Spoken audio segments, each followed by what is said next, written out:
Hello, I am Emily Moore.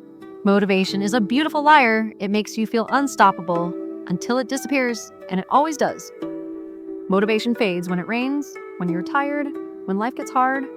That's why men who rely on it never go far. They rise quick and fall quicker. But discipline stays when motivation runs dry. It shows up when you don't feel like it. It's cold, it's brutal, and it doesn't care how you feel. But that's what makes it reliable. That's what makes it powerful. The truth is, greatness is not built in bursts of inspiration, it's built in repetition. In the quiet grind, in doing what needs to be done even when every part of you wants to quit. That's how a man earns respect. Not by how loud he starts, but by how long he endures.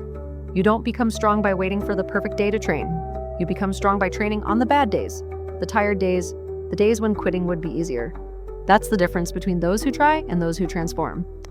So stop chasing feelings, stop relying on emotion, build systems, create standards.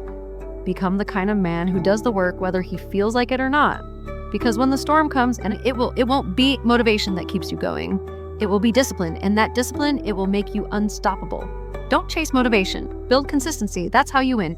Wishing you relentless progress and power.